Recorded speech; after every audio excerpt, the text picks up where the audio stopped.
What's going on, everybody? It's Raging Monin here, bringing you your next episode of the VGC MOVESET / strategy guide.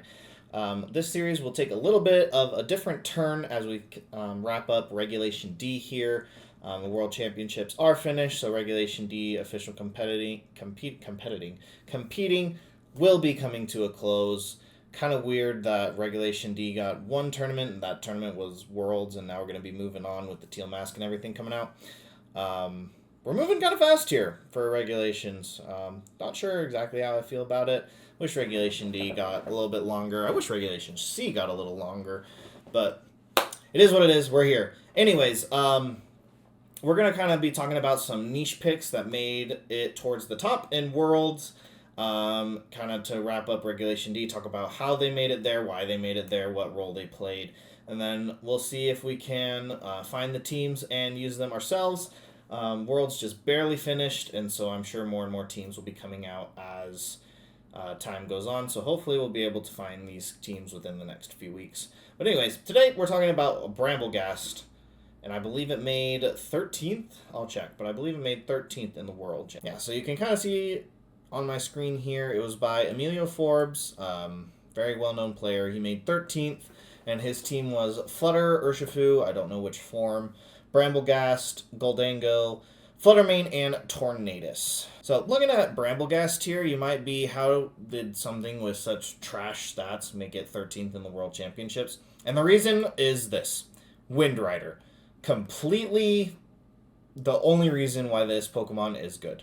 Attack raised by 1 if hit by a wind move or Tailwind begins. So obviously, you put Brambleghast behind Tailwind, doubles its speed, gives it an attack boost.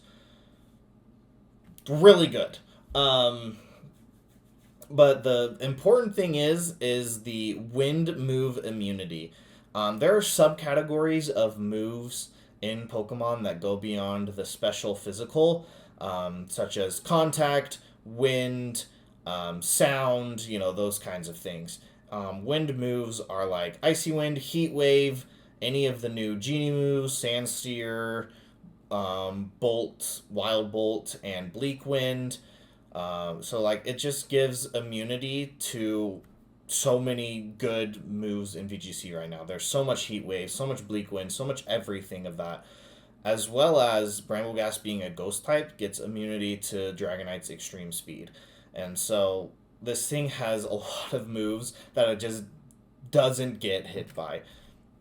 And so the fact that it has no bulk kind of doesn't matter because you can't hit it anyways.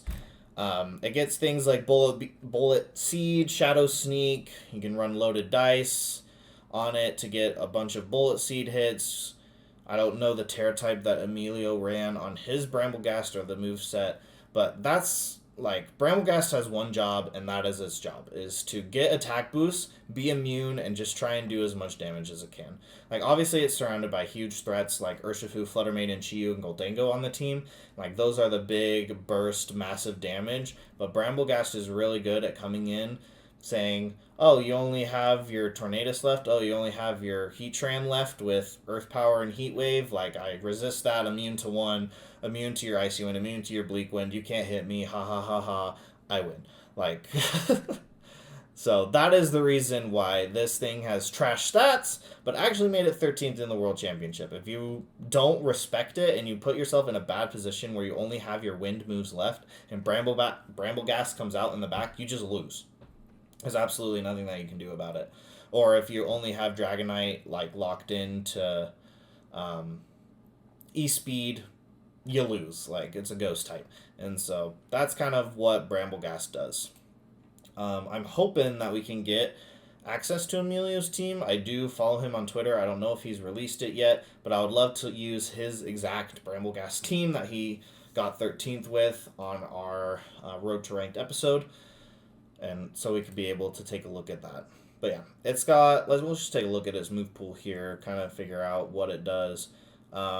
Seed Bomb, more burst damage. It does have Strength Sap, does get Power Whip, it does get Phantom Force. It gets some powerful attacks, but you definitely want to, there's a lot of Focus Sash, so kind of if you get an attack boost or two in your loaded dice Bullet Seed, it's going to be a lot of damage.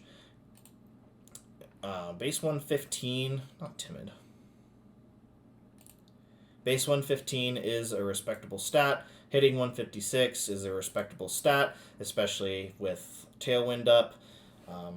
There are a lot of base 100s, and that's kind of like the benchmark sometimes for some Pokemon. Is if you're base 101 or higher, you're good simply because you can outspeed the base 90s and 100s.